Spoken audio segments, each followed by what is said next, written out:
Chers frères et sœurs et chers jeunes, je vous remercie infiniment de vous joindre à nous pour cette semaine de prière spéciale, tandis que nous avons l'opportunité de pouvoir remercier le Seigneur de sa protection durant ce moment difficile, et aussi nous pouvons prier pour tous ceux qui souffrent ainsi que ceux qui ont perdu leurs êtres chers.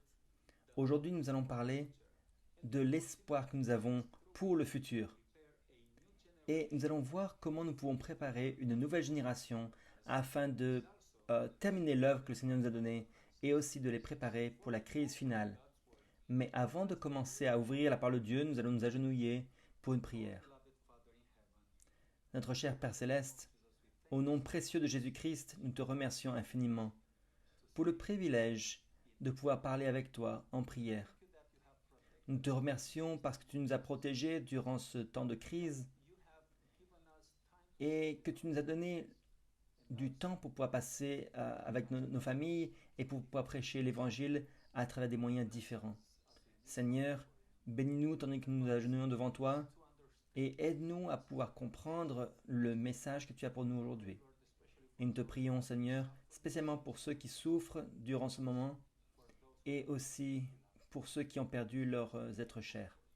Seigneur, sois avec eux et donne-leur de l'espoir pour le futur. Aide-nous tous à être unis afin que nous puissions comprendre le besoin du salut. Et pour pouvoir comprendre le besoin que nous avons d'aider les autres à comprendre et à trouver le salut pour eux-mêmes. Pardonne nos péchés, Seigneur, nous te prions au nom de Jésus. Amen. Je suis très reconnaissant, Seigneur, pour avoir le privilège d'être capable d'enregistrer cette vidéo. Il y a environ une semaine, j'ai eu un accident qui m'a empêché de pouvoir enregistrer cette vidéo plus tôt. Et je ne pensais pas être capable de le faire. Mais aujourd'hui, par la grâce de Dieu, je me sens beaucoup mieux. Et même si j'enregistre de manière assise, euh, je remercie le Seigneur quand même d'être capable de pouvoir enregistrer. Et je prie pour que Dieu puisse utiliser sa parole afin de changer nos cœurs et de nous aider à nous préparer nous-mêmes et une nouvelle génération pour les temps à venir. Aujourd'hui, comme je l'ai dit, nous allons parler de l'espoir pour le futur. Et je voudrais commencer avec certaines idées, ou plutôt une idée, par laquelle les enfants jugent les adultes tandis qu'ils grandissent. Certains enfants disent, ils nous ont d'abord appris à parler, puis ils nous ont appris à marcher, et dès que nous savions faire ces deux choses-là, ils nous ont dit de nous asseoir et de nous taire. Alors, ceci, des fois, ça s'applique dans la vie spirituelle, n'est-ce pas? Tandis que nous préparons les jeunes pour le baptême, nous leur enseignons à comment se comporter, comment être actifs, comment prêcher l'évangile.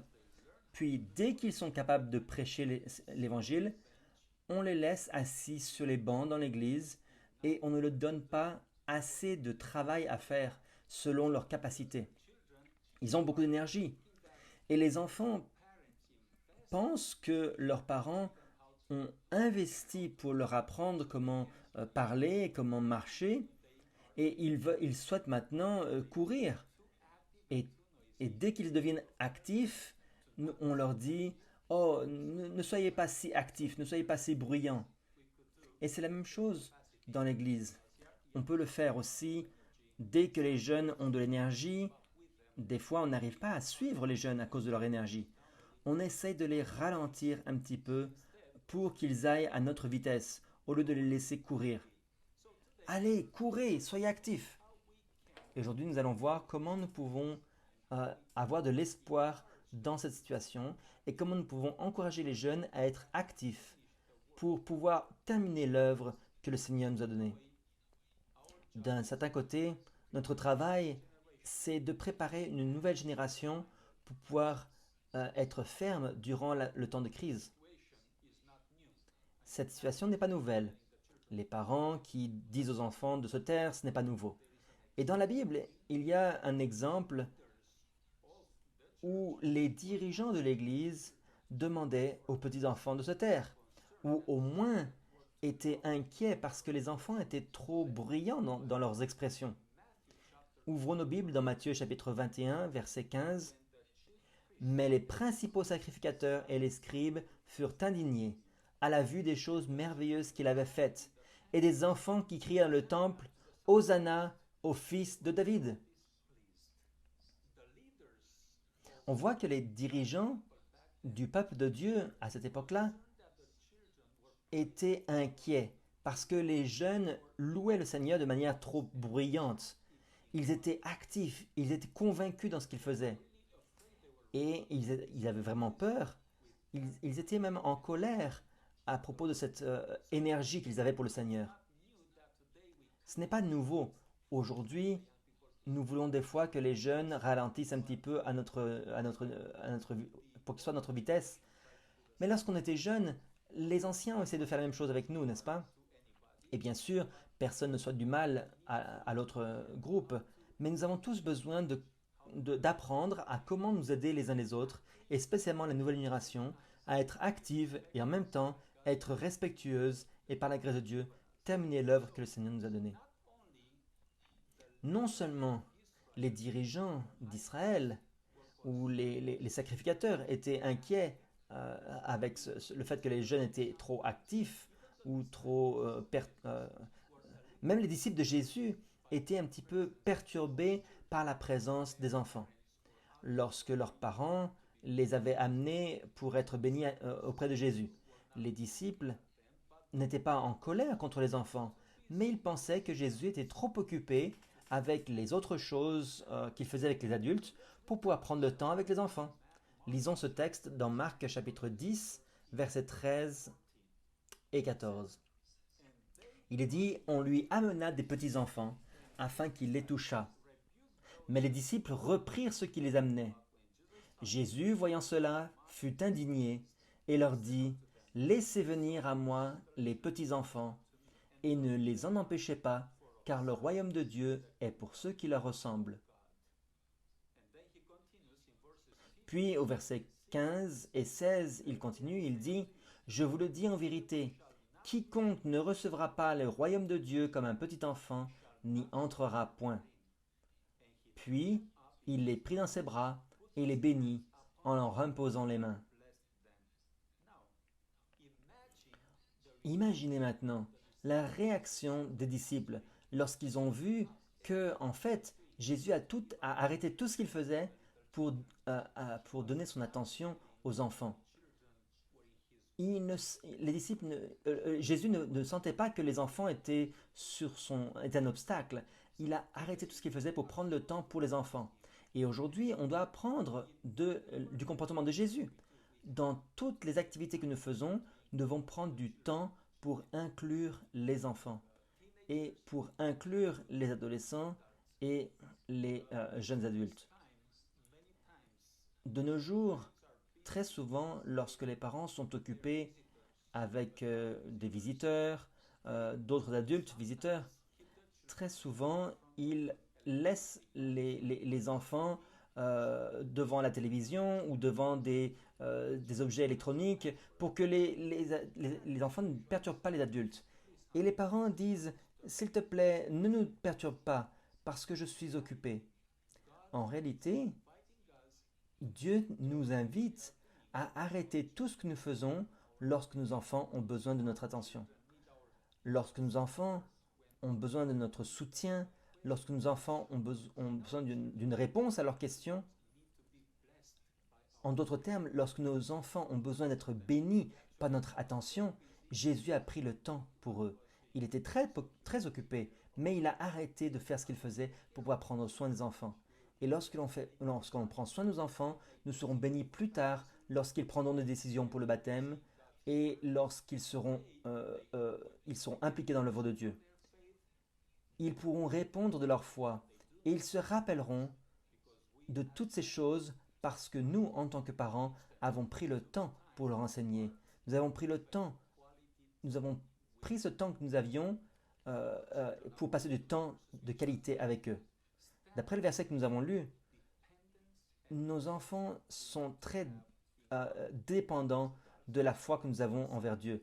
En tant qu'adultes, Jésus a dit, si nous ne recevons pas le royaume de Dieu comme ses petits-enfants, nous ne nous ne recevrons pas le ciel, nous n'irons pas au ciel.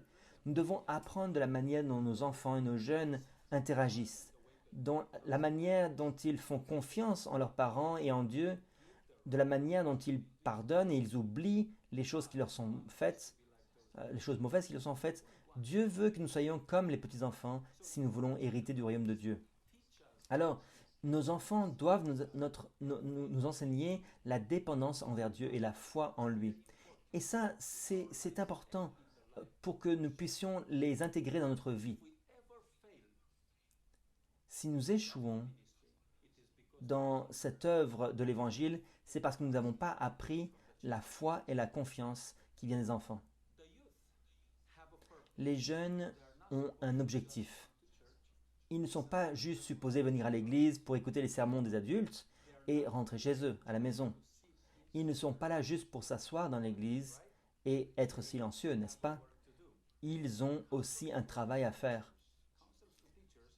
Dans Instruction pour un service chrétien effectif, à la page 41, paragraphe 2, on trouve un paragraphe important. Il est dit « On a besoin de jeunes gens. Dieu fait appel à eux pour les champs missionnaires. De plus, les jeunes gens peuvent plus facilement s'adapter à des climats différents et à des conditions sociales nouvelles et mieux supporter les difficultés et les épreuves. En usant de tact et de persévérance, ils peuvent atteindre les gens là où ils se trouvent. » Alors l'une des choses que j'ai remarquées dans ce paragraphe, c'est l'idée que les jeunes peuvent mieux supporter les difficultés et les épreuves. N'est-ce pas ce que nous aurons à la toute fin? Nous aurons beaucoup de difficultés et d'épreuves, de persécutions. Et il est dit que les jeunes sont importants pour l'Église de Dieu parce qu'ils seront capables de continuer le travail durant ce moment de trouble.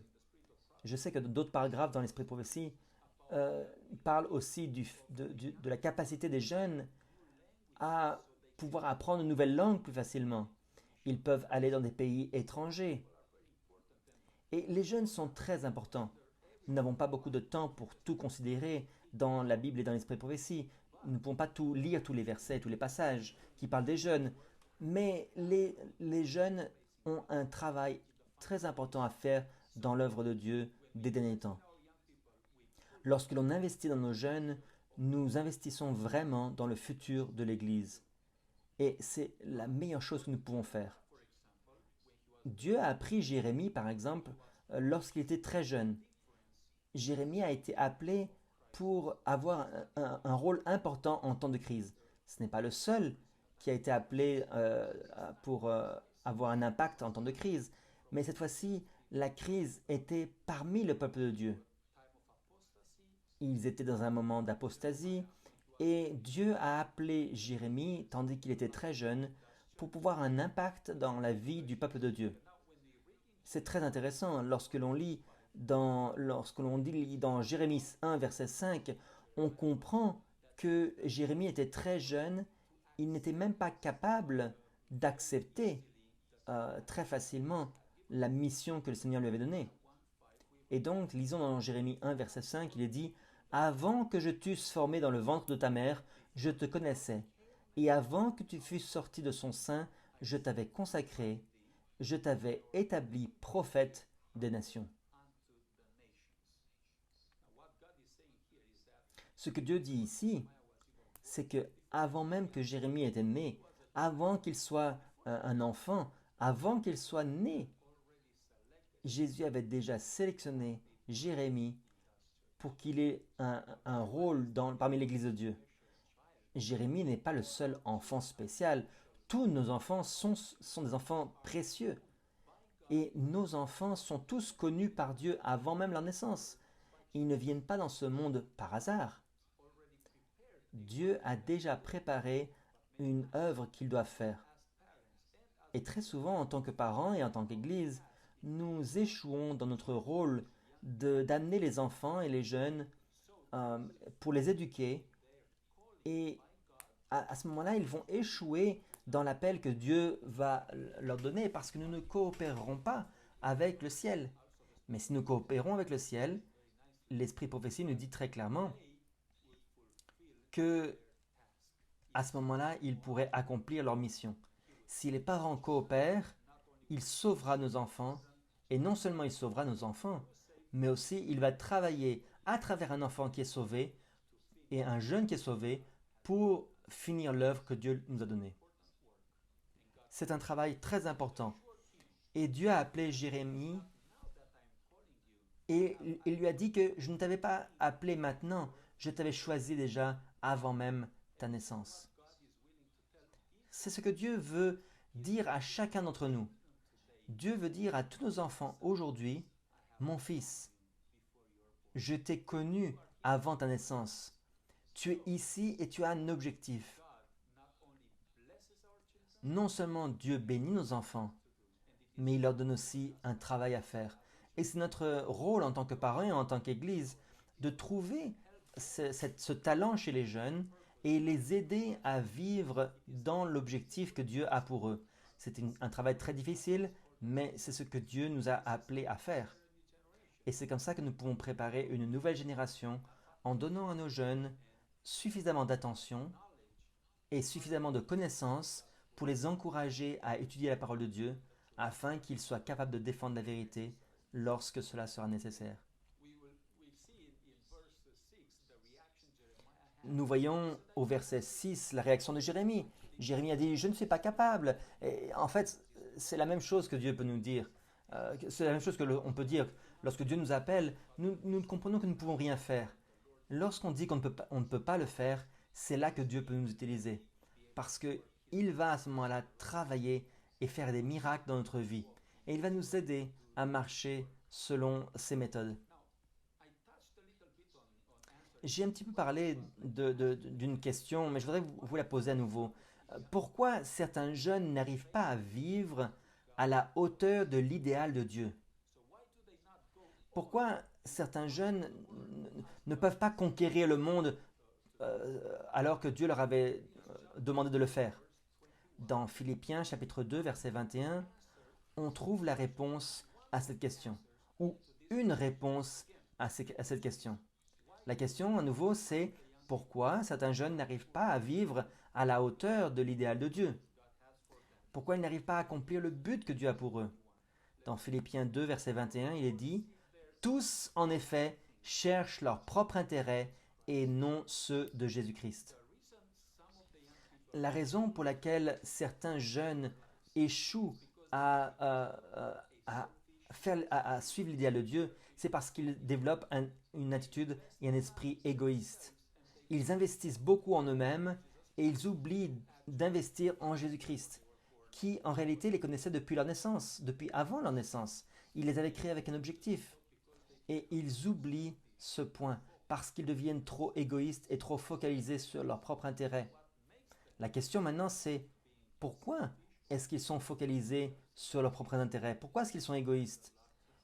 Je crois que cela a beaucoup à voir avec la manière dont nous les éduquons par nous en tant que parents. Parce que nous sommes de la même manière, nous agissons de la même manière, nous investissons beaucoup en nous-mêmes, dans nos maisons, nous investissons dans les choses qui nous rendent heureux sur cette vie terrestre. Et très souvent, nous oublions les choses qui nous rendraient heureux pour la vie éternelle. Et nos jeunes voient ce que nous faisons, ils deviennent compétitifs et ils investissent beaucoup pour se développer personnellement, eux-mêmes, dans leur vie personnelle, et ils oublient le royaume du ciel. Voilà pourquoi ils n'accomplissent pas le rôle que Dieu a pour eux. Lisons maintenant ce que l'Esprit prophétie a à nous dire à propos de beaucoup de jeunes gens aujourd'hui. Nous lisons dans Conseil à l'économe, à la page 58, paragraphe 2. La majorité d'entre eux s'efforcent de se faire un nom dans le monde. Ils recherchent leur propre but avec la même avidité que le fait le monde, et ils sautent ainsi la puissance qui leur permettrait de collaborer à l'établissement du royaume de Dieu. Donc ce paragraphe ici, on le trouve dans Conseil à l'économe, page 58, paragraphe 2. Il est dit la majorité d'entre eux s'efforcent de faire un nom dans le monde. Ils investissent beaucoup dans cet objectif-là, autant que le monde le fait. Et cela ôte la puissance qui leur permettrait de collaborer à l'établissement du royaume de Dieu. À nouveau, les jeunes l'ont appris quelque part. Ils ont vu ce que nous faisons. Et la majorité des jeunes, même les jeunes chrétiens, investissent en eux parce que leur idée, leur but, c'est d'être capable d'être mieux, d'avoir une meilleure situation que leurs parents. Ils ne veulent pas souffrir comme leurs parents ont souffert. Ils ne veulent pas avoir des difficultés. Ils se regardent, ils regardent les autres, ils regardent les gens qui sont éduqués, les gens riches, et ils décident qu'ils vont investir tout ce qu'ils ont et tout ce qu'ils peuvent pour qu'ils soient des gens importants dans le monde. Et en investissant, ils oublient le royaume de Dieu. Bien sûr, je ne suis pas contre l'éducation. Les jeunes doivent être éduqués. Mais ils doivent ne pas oublier qu'ils sont ici avec un objectif. S'ils vont étudier à l'université ou dans les grandes écoles, ils doivent aller là-bas avec un objectif, non pas pour investir en eux-mêmes seulement, mais ils doivent être là pour représenter Dieu et pour avoir un impact parce qu'ils ont été appelés par Dieu pour avoir un impact dans le monde. Partout où nous sommes, quelle que soit la capacité dans laquelle nous investissons, nous devons penser à l'avancement du royaume de Dieu et à au royaume de Dieu sur la terre et dans le ciel. Et les jeunes investissent en eux-mêmes et ils oublient le royaume de Dieu. Alors, un autre paragraphe dans les témoignages en anglais, il est dit « La cause de Dieu doit avoir des missionnaires alertes, sur le qui-vive, qui ne se laisseront pas barrer le chemin et qui répondront présents à leurs devoirs, sans se détourner par des intérêts égoïstes ou mondains. Le monde est venu entre vous et l'œuvre de Dieu et a divisé vos intérêts. Des intérêts égoïstes sont entrés dans votre cœur et la puissance de la vérité en est sortie. »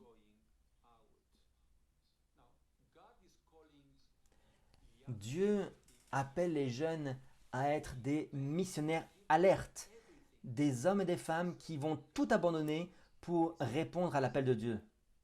Mais il est dit ici que le monde est venu entre vous, les jeunes, et l'œuvre de Dieu. Dieu nous appelle pour pouvoir avoir un impact dans le monde.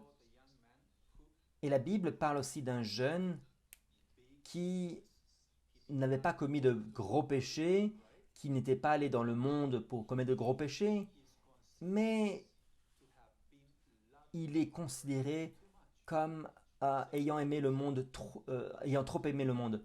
Dans 2 Timothée 4, verset 10, Paul dit « Car Démas m'a abandonné par amour pour le siècle présent. » Démas était un des compagnons de Paul, l'apôtre Paul, durant ses voyages, durant son travail missionnaire. Et à un moment donné, Démas s'est découragé. Lorsqu'il a vu toutes les difficultés de l'apôtre Paul, il a décidé que le travail missionnaire n'était pas pour lui. D'après ce que je comprends, Démas avait beaucoup de succès, mais il a été découragé. En suivant Paul et en voyant le travail missionnaire, en voyant le travail séculier qu'il faisait, Paul appelle cela l'amour pour le siècle présent. Lorsque l'on abandonne l'œuvre missionnaire pour se préoccuper de nos intérêts égoïstes, nos intérêts personnels, Dieu l'appelle, ou en tout cas l'apôtre Paul l'appelle, l'amour du monde. Non pas que Démas est allé dans le monde, mais parce qu'en le faisant, il avait oublié le but le plus grand que Dieu avait pour lui, qui est d'être un missionnaire. Être un missionnaire, cela ne veut pas dire forcément d'être impliqué à temps plein et pour être soutenu par l'Église, pour être un missionnaire à temps plein. Être un missionnaire, cela veut dire d'être un missionnaire peu importe ce que vous faites, à l'école, au travail, dans toutes vos activités. Vous pouvez être un missionnaire. Vous pouvez avoir un impact dans le monde.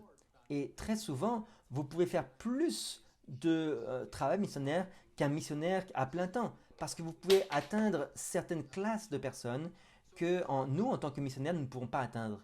C'est très important pour vous, pour les jeunes, de dédier leur vie à Dieu et de combiner le travail séculier avec le travail missionnaire.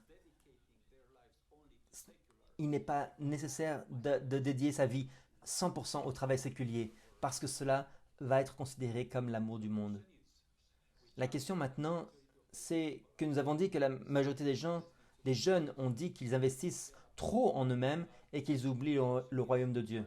La question maintenant, c'est est-ce que cela doit forcément être comme cela? Aujourd'hui, nous disons que de nos jours, c'est difficile d'être dédié, il y a beaucoup de choses à faire, nous sommes très occupés, euh, et le monde n'était pas comme cela autrefois. En réalité, nous venons tout juste de le lire. À l'époque de Timothée, la majorité des jeunes recherchaient leur propre intérêt et non pas les choses de Dieu. Dans Philippiens 2, verset 21, nous l'avons lu. Mais le verset suivant nous donne de l'espoir. Le verset suivant nous dit que cela n'est pas forcément nécessaire que ce soit comme ça.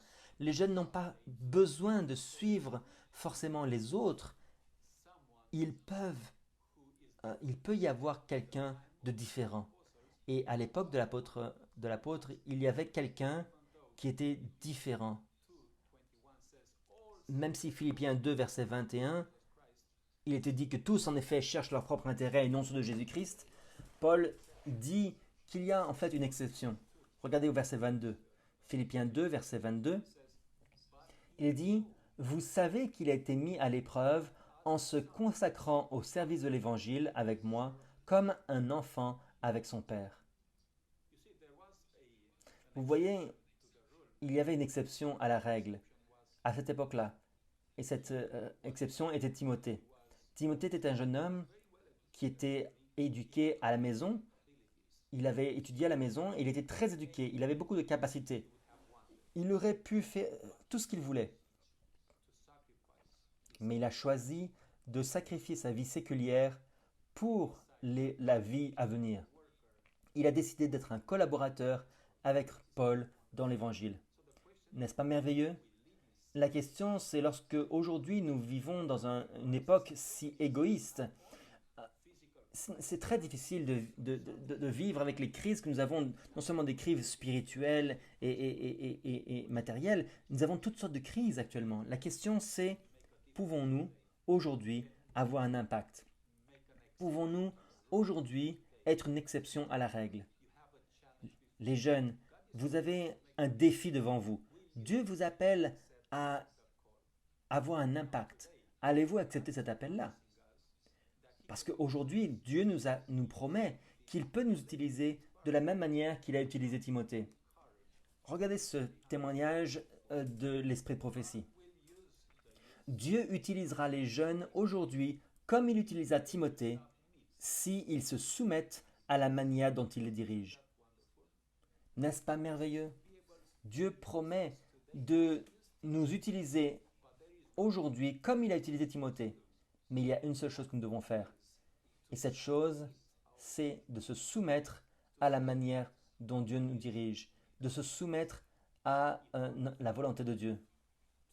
Et pour que nos jeunes puissent avoir un impact dans le monde, nous devons investir en eux autant que possible. La question c'est, à quel moment devons-nous commencer à investir dans nos enfants? Dieu a commencé à investir dans Jérémie avant même sa naissance, avant même qu'il soit conçu. N'est-ce pas ce que nous devons faire nous aussi? Nous devons investir en nos enfants même avant leur naissance. Je dis toujours que l'éducation de nos enfants commence par l'éducation des parents. En disant cela, lisons ce que le Seigneur nous dit dans 1 Samuel chapitre 1 verset 11. Elle fit un vœu, donc Anna fit un vœu en disant « Éternel des armées, si tu daignes regarder l'affliction de ta servante, si tu te souviens de moi et n'oublie point ta servante, et si tu donnes à ta servante un enfant mâle, je le consacrerai à l'Éternel pour tous les jours de sa vie, et le rasoir ne passera point sur sa tête. » Le point important que je voudrais souligner ici, c'est que Anna a promis au Seigneur qu'elle donnerait son fils au service du temple, au service de l'Éternel, si Dieu l'aidait à avoir un enfant. C'est une chose merveilleuse. C'est la promesse que tout parent devrait faire. Seigneur,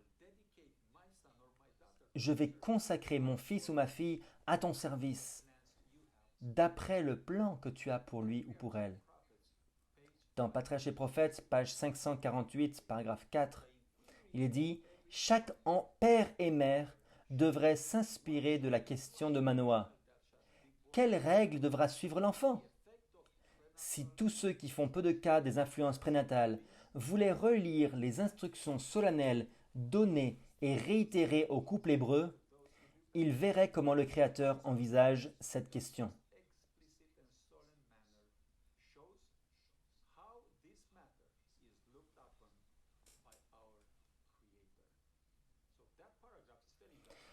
Vous voyez que ce paragraphe nous dit que Dieu a donné des instructions non seulement à Anna, mais aussi à d'autres parents de la famille hébreu à propos de comment prendre soin de leurs enfants. Il leur a donné des instructions qui sont euh, aussi importantes pour savoir comment ils doivent être éduqués et ce qu'ils doivent changer en tant que parents pour que leurs enfants puissent être éduqués par Dieu et être utiles pour Dieu. L'éducation de nos enfants commence avec notre éducation à nous en tant que parents. Nous avons un travail à faire pour nous préparer à avoir des enfants. En parlant maintenant, je voudrais parler aux jeunes couples. Dédiez-vous au service du Seigneur. Si vous voulez vraiment que vos enfants soient dédiés lorsqu'ils seront nés, Dieu a un but pour nos enfants. Mais pour qu'ils puissent accomplir cet objectif, nous avons besoin de faire notre part, même avant la naissance de nos enfants. Et la Bible et l'Esprit prophétie nous enseignent que les dispositions pour le bien ou pour le mal de nos enfants sont établies avant même leur naissance. Les dispositions physiques, les dispositions émotionnelles et les dispositions spirituelles, toutes ces choses sont influencées, sont faites avant même la naissance de l'enfant. Nous avons besoin de prendre soin de l'environnement dans lequel nous allons amener nos enfants, afin qu'ils puissent être prêts à faire l'œuvre du Seigneur lorsqu'ils naîtront et lorsqu'ils vont grandir. Nous devons prendre soin d'eux avant leur naissance. Et après leur naissance, des fois, nous les tenons dans nos bras et nous pensons: Seigneur, que vais-je faire avec cet enfant? Que puis-je faire? Quel va être mon comportement? Et nous posons cette question un petit peu trop tard des fois. Mais ce n'est pas trop tard encore. C'est un petit peu tard, mais ce n'est pas trop tard. Nous aurions dû poser cette question avant même leur naissance. Mais maintenant que nous avons ces enfants, ce n'est pas trop tard de demander au Seigneur la sagesse pour qu'il puisse nous aider à guider nos enfants. Tandis que nous les tenons dans nos mains, prions au Seigneur en disant: Seigneur, voici mon enfant, voici mon fils ou ma fille. Fais selon ta volonté avec lui ou avec elle. Fais ce que tu veux. Et Dieu va vous utiliser pour pouvoir les éduquer à sa gloire et pour son honneur. Lorsque nos jeunes sont tout petits, nous devons prendre soin d'eux. Nous devons prendre soin de leurs besoins émotionnels, physiques et spirituels. Même si nous négligeons notre vie personnelle, Dieu peut travailler et faire un miracle pour aider nos enfants à être utiles dans l'œuvre de Dieu, afin qu'ils puissent accomplir le but qu'il a pour eux. En parlant de prendre soin d'eux quand ils sont jeunes, nous lisons dans l'Esprit de prophétie qu'il y a une erreur moderne. Les parents envoient leurs enfants à l'école et une fois qu'ils l'ont fait, ils pensent qu'ils les ont éduqués. Que font beaucoup de parents aujourd'hui? Ils envoient leurs enfants à l'école Et ensuite, les parents peuvent aller travailler, faire toutes leurs activités.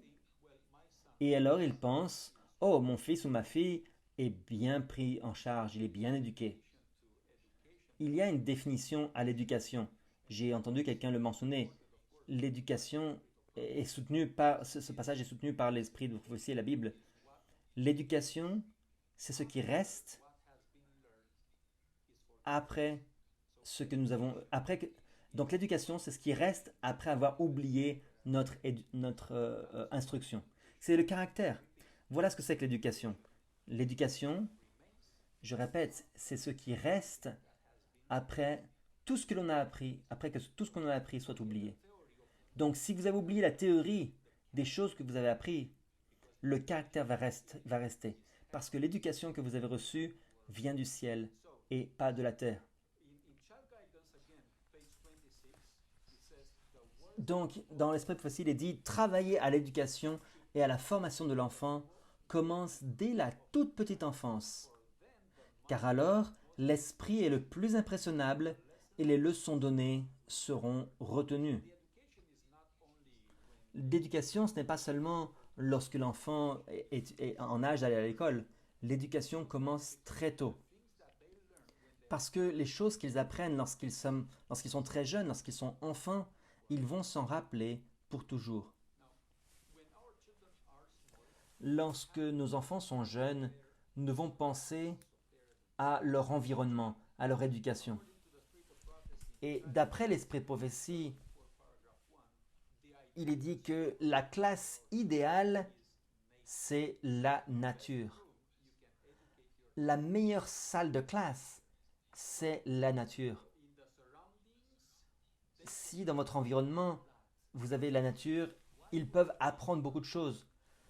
Pourquoi est-ce que nous avons besoin de lire des livres à propos de la nature lorsque nous pouvons apprendre de la nature directement dans le livre de la nature, nous ne pouvons pas apprendre à propos de Dieu. L'environnement dans lequel nous amenons nos enfants est très important. Éduquer un enfant dans la ville, c'est très différent d'éduquer un enfant dans la nature, à la campagne. Nous n'avons pas le temps d'aller dans les détails de l'importance de l'éducation des enfants à la campagne. Vous pouvez lire beaucoup de choses dans les écrits de Sir White. Comment les enfants, par exemple, travaillent dans la terre, cela fortifie leur système immunitaire. Nous avons beaucoup appris à propos de l'importance du système immunitaire durant ce temps de crise.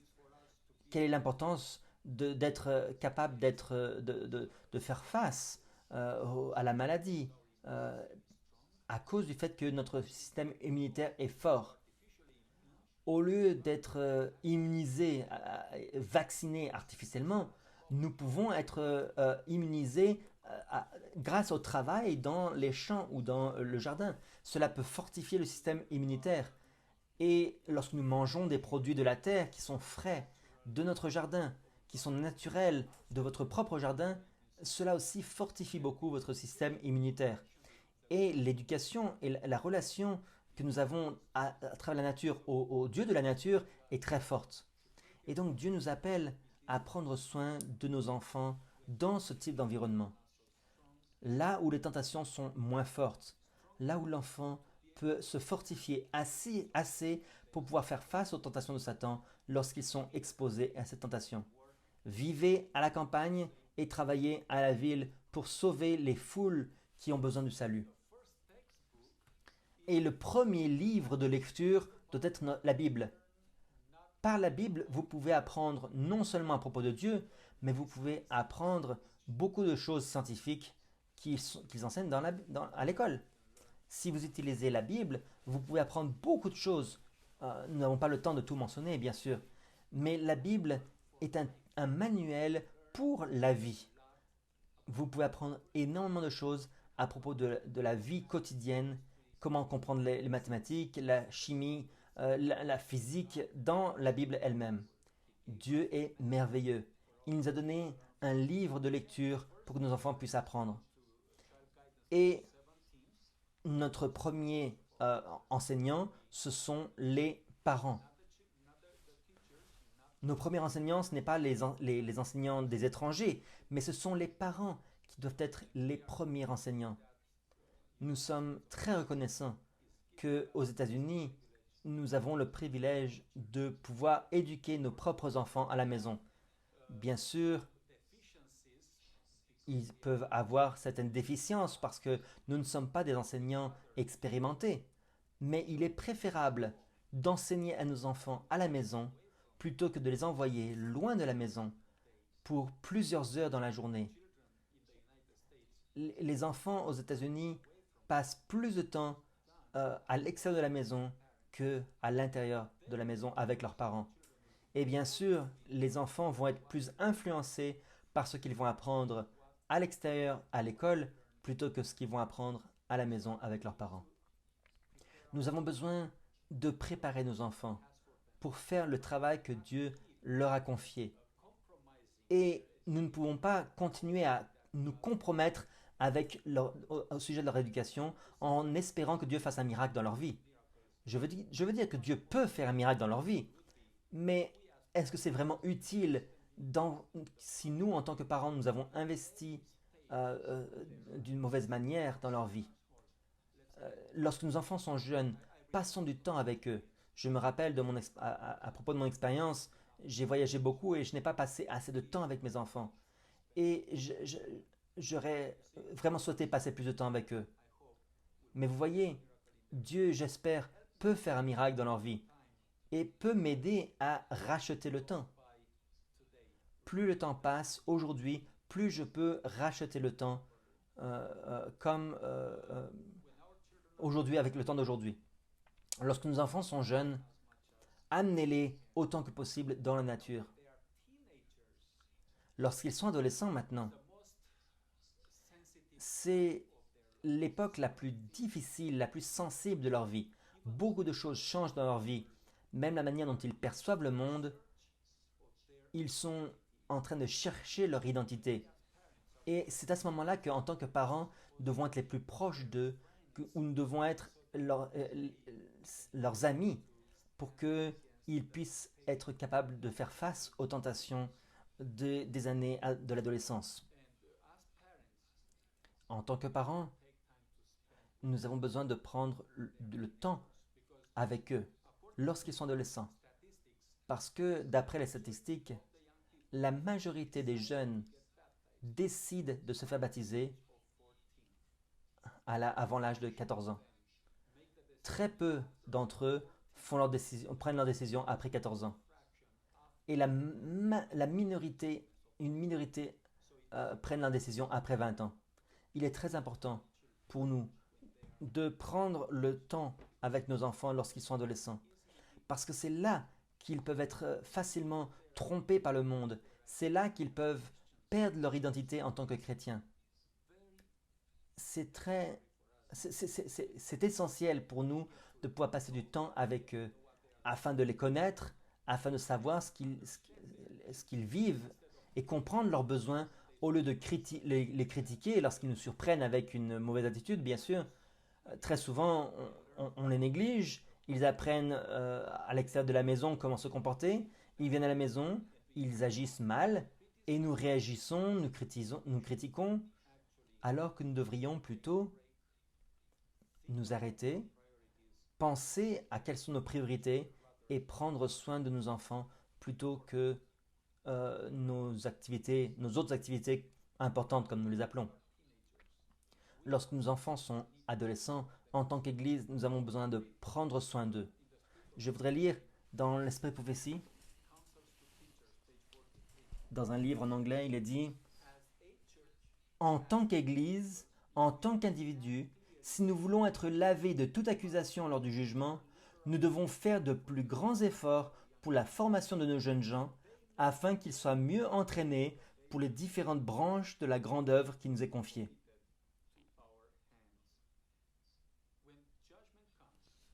Lorsque le jugement arrivera, nous serons jugés aussi par par la quantité d'efforts que nous avons offerts pour la formation de nos jeunes, en tant qu'Église et en tant qu'individu. Si nous voulons être lavés de toute accusation lors du jugement, nous devons faire de plus grands efforts pour la formation de nos jeunes gens. Et en vérité, nous avons négligé ce travail. Dieu nous appelle aujourd'hui à changer cela. Dieu nous appelle aujourd'hui à passer du temps avec nos jeunes, avec les adolescents, dans nos églises. Parce que ce sont eux qui peuvent être utiles, qui peuvent être notre force, ils peuvent être l'énergie de l'Église s'ils sont éduqués selon la volonté de Dieu. Ils seront le futur. Et Dieu nous appelle aujourd'hui pour que nous puissions investir dans nos jeunes, pour que nous fassions des efforts généreux pour les aider. Non pas comme des gens à problème, non, mais comme des égaux. Parlez-leur comme vos égaux, comme si vous parliez à des adultes. Assurez-vous de les impliquer dans nos activités. Donnez-leur des responsabilités, parce que vous le croyez ou non, ils aiment savoir qu'on leur fait confiance. Ils aiment savoir que les pasteurs et le ministère leur fait confiance. Si vous leur donnez des responsabilités, ils vont les saisir. Les jeunes sont incroyables. Ils vont faire du travail missionnaire, ils vont faire des voyages à l'étranger, payer leur propre trajet. Ils vont travailler pendant 2 semaines en travaillant dur pour s'assurer que le projet va fonctionner. Ils le font en dépensant leur propre argent et leur propre temps. Vous voyez comme ils sont prêts à travailler.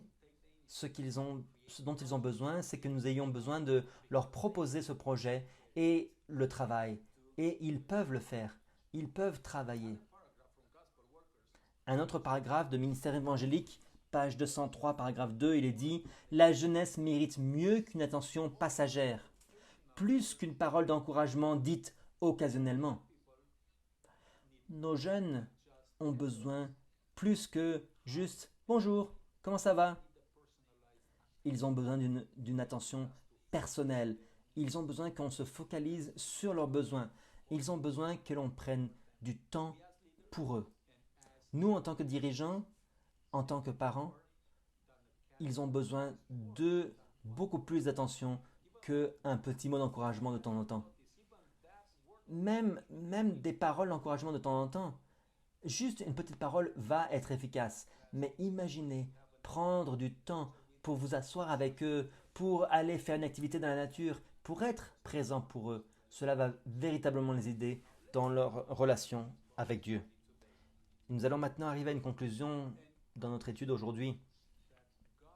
Comprenez que Dieu a un objectif pour nous. Dieu a un objectif pour nos jeunes et si nous travaillons de manière unie, l'expérience des adultes et la force des jeunes va être combinée et va pousser l'Église en avant et va vraiment aider l'Église et va aider tout le monde. Avancez, allez de l'avant et finissez l'œuvre que Dieu vous a donnée. La pluie de la saison ne tombera pas si nous ne sommes pas actifs. Dieu nous appelle à être actifs. Dieu nous appelle à aller de l'avant. Et pour conclure ce sujet, je voudrais lire dans 2 Corinthiens chapitre 5, verset 15. Il est dit « Et qu'il est mort pour tous, afin que ceux qui vivent ne vivent plus pour eux-mêmes, mais pour celui qui est mort et ressuscité pour eux. » Il y a beaucoup d'égoïsme. Les jeunes vivent pour eux-mêmes. Nous faisons la même chose très souvent. Et aujourd'hui, Dieu nous appelle. Dieu nous dit que Jésus est mort pour tous, même pour ceux qui sont égoïstes. Il est mort pour que nous qui vivions, puissions ne plus vivre pour nous-mêmes à partir d'aujourd'hui, mais vivre pour celui qui est mort et qui est ressuscité pour nous. Nous avons été achetés à un coût infini. Nous ne nous appartenons pas, nous appartenons à Dieu. N'est-ce pas merveilleux de pouvoir donner notre vie au service de celui qui nous a achetés? La question c'est, est-ce possible durant ce temps de crise, alors que nous avons des difficultés à survivre spirituellement et physiquement? Est-ce possible pour nous aujourd'hui de vivre une vie différente?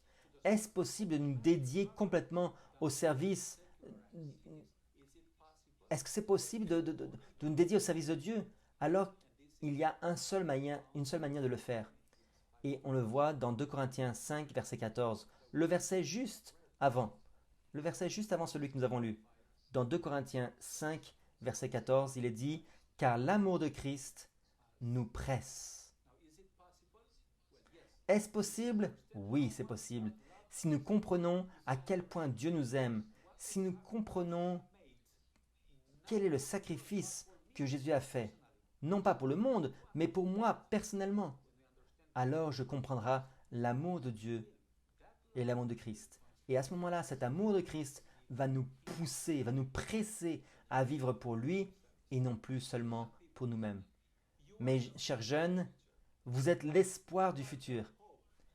Vous êtes l'espoir de notre avenir et la fin de l'œuvre de Dieu sur la terre. La question c'est, allez-vous choisir de dédier votre vie à Dieu aujourd'hui, à son service, afin d'avoir un impact dans le monde, afin que nous puissions tous rentrer chez nous et terminer cette crise qui se passe sur la terre, une vie pleine de tentations et d'épreuves. Êtes-vous prêt à rentrer à la maison? Êtes-vous prêt à finir l'œuvre que Dieu vous a donnée et que Dieu m'a donnée? Prions ensemble. Notre Père Céleste, nous te remercions au nom de Jésus pour ce miracle incroyable que tu as fait dans notre vie, pour nous avoir connus dès avant notre naissance, pour nous avoir guidés à la conversion. Seigneur, tu nous as tant donné de connaissances de la vérité. Tu nous as donné beaucoup d'opportunités pour pouvoir partager l'évangile avec d'autres personnes. Et Seigneur, aujourd'hui, nous voulons prier pour que tu puisses nous aider à vaincre toutes nos tentations, à vaincre nos difficultés, à pouvoir nous tenir fermes durant le temps de crise et avoir un impact dans le monde. S'il te plaît, bénis les jeunes, bénis les adolescents dans l'Église, bénis nos enfants et bénis tous ceux qui ne sont pas encore parents afin qu'ils puissent se préparer pour le moment où eux-mêmes auront des enfants, afin qu'ils puissent les éduquer, afin que nous puissions les aider à prendre de bonnes décisions pour la vie éternelle, afin qu'ils puissent être utiles pour la vie éternelle et utiles pour accomplir le rôle qu'ils ont dans la vie. Pardonne nos péchés, pardonne nos négligences, nous te prions, au nom de Jésus. Amen. Que le Seigneur vous aide tous afin d'avoir une semaine de prière consacrée et prions les uns pour les autres afin que nous puissions tenir ferme face au mal de ce monde et que nous puissions résister et être capables de passer à travers cette crise par la grâce de Dieu. Amen.